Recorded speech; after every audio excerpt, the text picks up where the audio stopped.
Hello, my friends. This is Pythagoras here once more with some Grimm's fairy tales that he records as he becomes used to being in front of the camera once again. Tonight I am without my signature triangle, so I'm a little vulnerable, but we're going to press on. We are accompanied, as always, by some Enslaved by Owls music in the background. And now our first story. Perhaps it shall be another spooky one. The Hand with the Knife. There was once a little girl who had 3 brothers. Okay, it's already kind of spooky. And the boys meant the world to her mother, yet the little girl was always neglected. Treated badly and forced to go out early in the morning every day to dig up peat. P-E-A-T.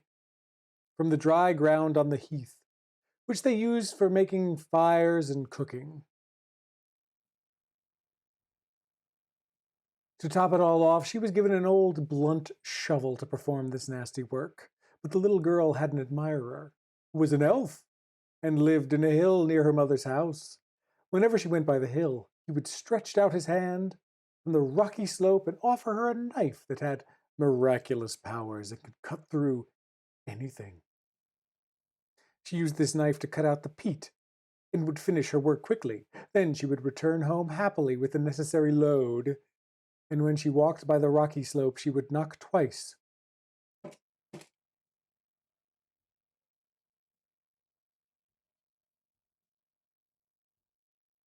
And the hand would reach out and take back the knife. Pythagoras may have lost his place in the book at that point. When the mother noticed how swiftly and easily she came back home with the peat. Peat? Ahem. I wish I had my triangles. She told the girl's brothers that there must be someone helping her.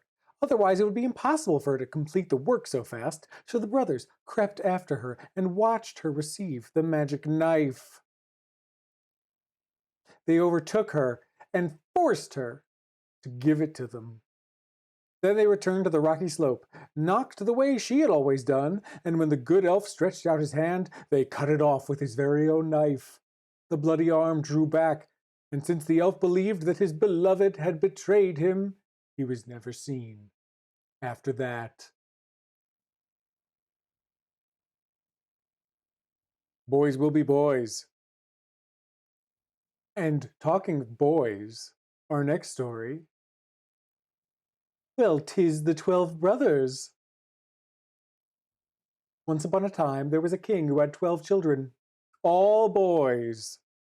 Moreover, he didn't want to have a daughter, and he said to his wife, "If you give birth to our 13th child and it's a girl, I shall have the 12 boys killed.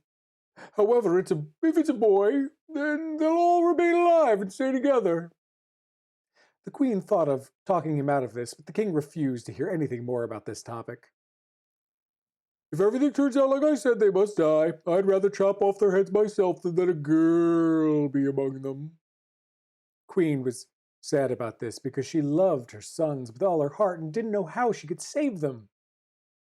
Finally, she went to the youngest, who was her favorite, and revealed to him what the king had decided.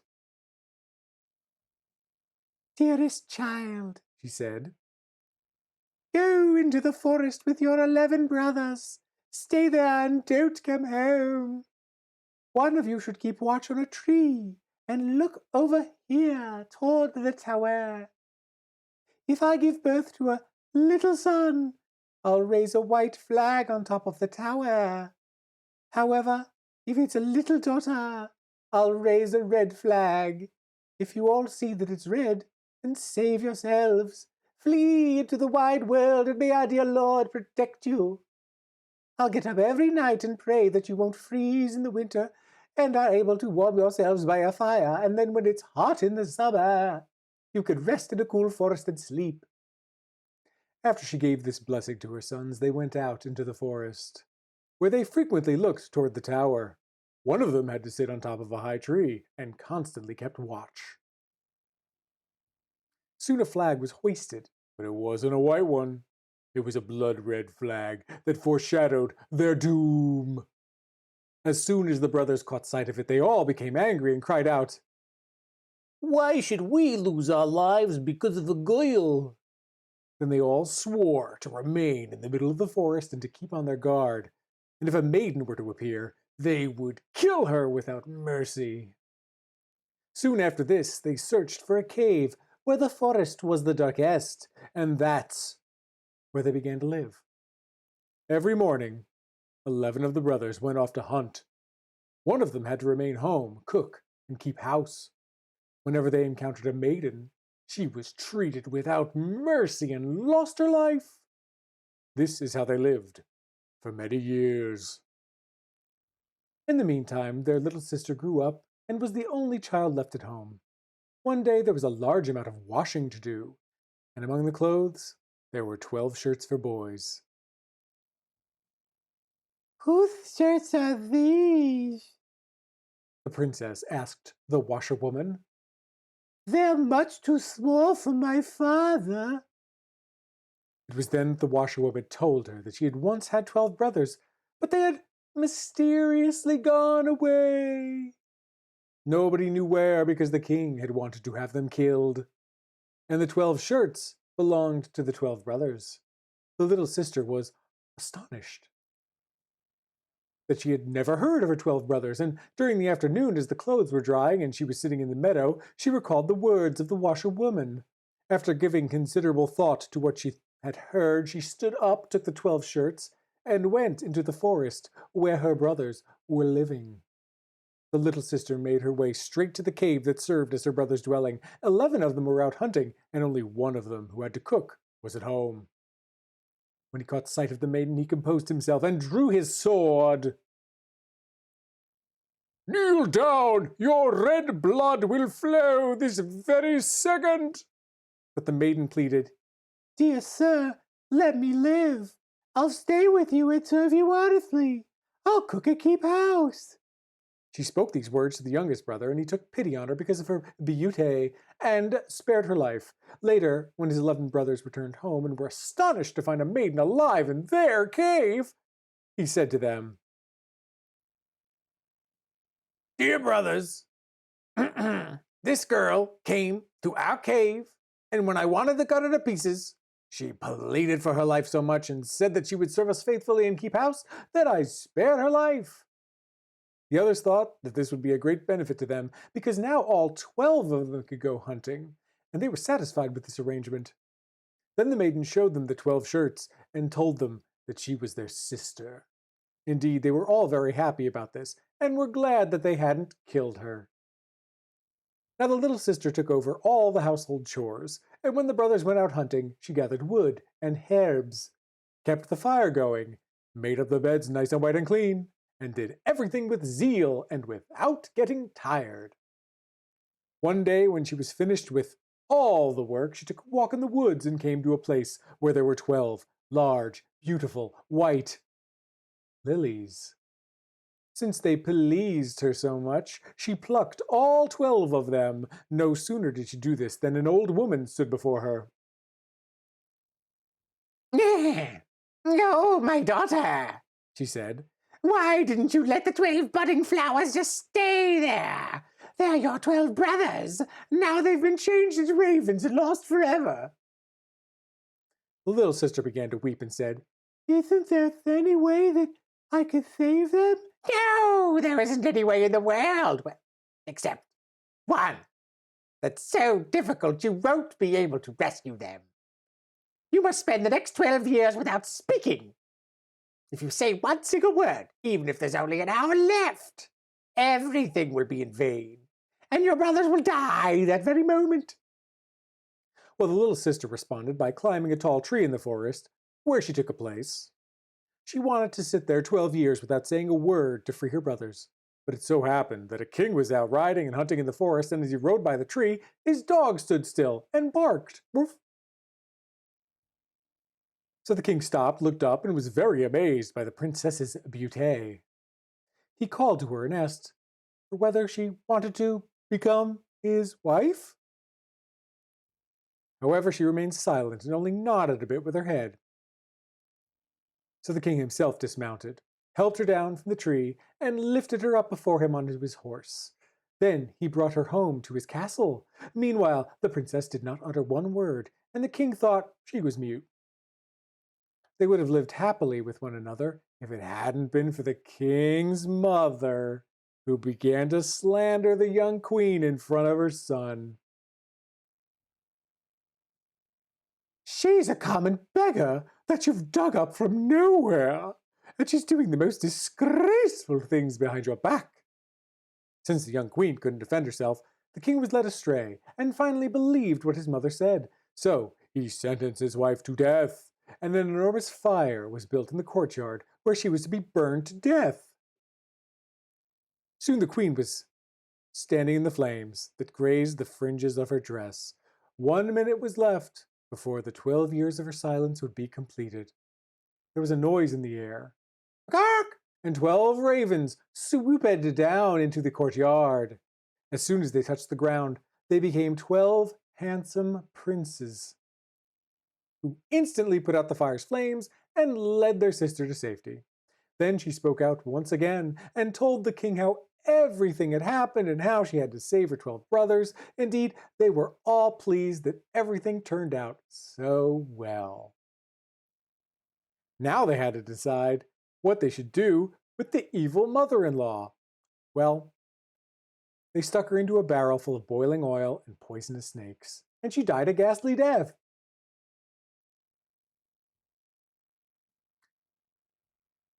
Attentive listeners to Pythagoras and his tales may recall a tale of the Virgin Mary several days ago, which had some striking similarities to this one.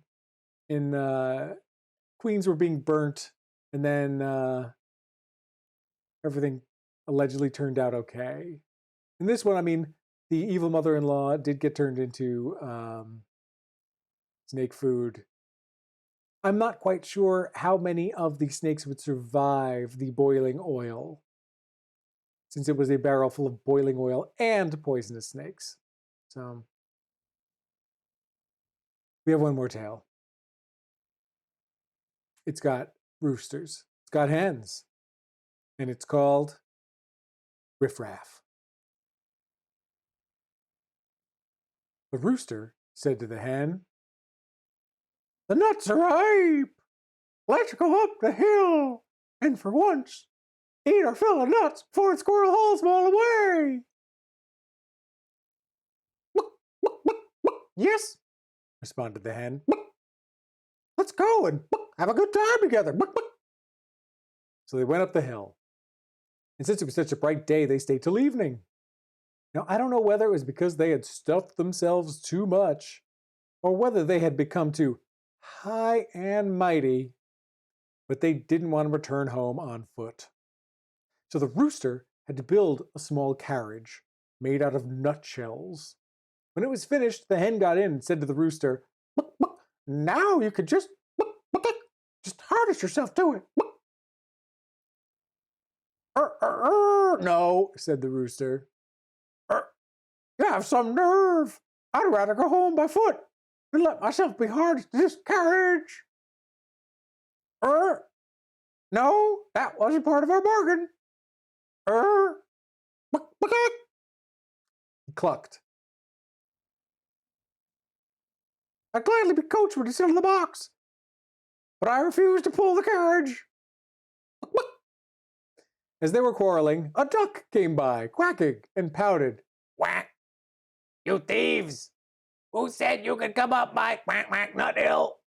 Just you wait, you'll pay for this." She charged at the rooster with a wide open beak. But the rooster was on his toes and threw himself at the duck's body nice and hard. Then he dug his spurs into her so violently that the duck begged for mercy and willingly let herself be harnessed to the carriage as punishment. Now the rooster sat down on the box as coachman, and off they went at a gallop. Duck! Run as fast as you can! Cried the rooster. After they had gone some distance, they encountered two travelers on foot, a needle and a pin, who called and asked them to stop. They said it would soon be very dark, and they wouldn't be able to go one step farther. Besides, the road was dirty, so they asked if they could have a ride. They had been at the tailor's tavern outside the town gate, and had had one beer too many, which made them late as well. Since they were thin and didn't take up much room, the rooster let them both get in, but they had to promise not to step on his or the hen's feet. Later that evening, they came to an inn, and since they didn't want to travel any farther, and since the duck was not walking well but swayed from side to side, they decided to stop there. At first, the innkeeper raised a lot of objections and said his inn was already full. Moreover, he thought they were not a very distinguished-looking group. However, they used some sweet talk and offered him the egg that the hen had laid along the way, and told him he could also keep the duck, who also laid an egg a day. So finally he relented, and said they could spend the night. Now they ordered some good hot food and had a merry time of it. Early the next morning, as the sun was rising and everyone was asleep, the rooster woke the hen, fetched the egg, pecked it open, and together they devoured it. After throwing the shells on the hearth, they went to the needle, who was still asleep, grabbed him by the head, and stuck him into the innkeeper's easy chair. Then they stuck the pin into the innkeeper's towel. Finally, without much ado, they flew away over the heath. The duck, who liked to sleep in the open air and had spent the night in the yard, heard the flapping of their wings, so she roused herself, found a brook, and swam away. That went much faster than being harnessed to a carriage. A few hours later, the innkeeper got out of bed, washed himself, and took the towel to dry himself. However, the pin scratched his face, leaving a red mark from ear to ear. Then he went into the kitchen and wanted to light his pipe, but as he leaned over the hearth, the eggshells popped into his eyes. "Huh, everything's attacking my head this morning," he said, and went to sit down in his easy chair to settle his bad mood. But he jumped up immediately and screamed, "Ow!" The needle had stuck him worse than the pin, and not in the head. Now he was completely angry and suspected the guests who had arrived so late the night before. But when he went looking for them, they were gone. Then he swore he would never again let Riffraff stay at his inn, especially when they eat so much, pay nothing, and play mean tricks on top of it all.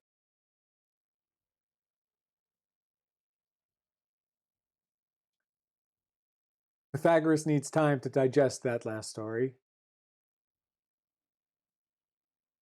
I'm not quite sure what to take from that as a moral. If I were a young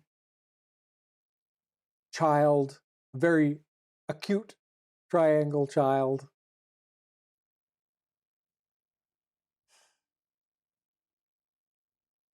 there was a slaver chicken, people were persnickety. I don't know. I just don't know. It's not for Pythagoras to know. These I understand angles. I don't get this quite. I don't quite get this.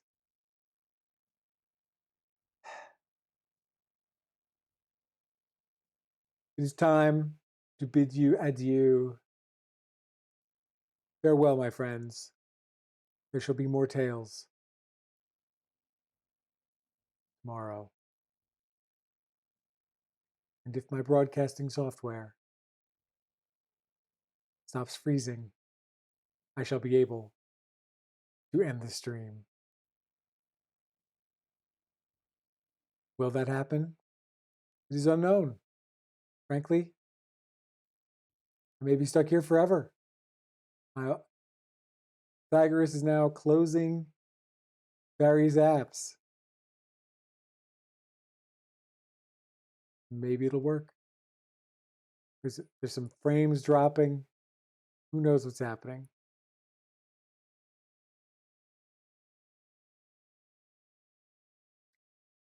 Well, see if I can go. Stop recording.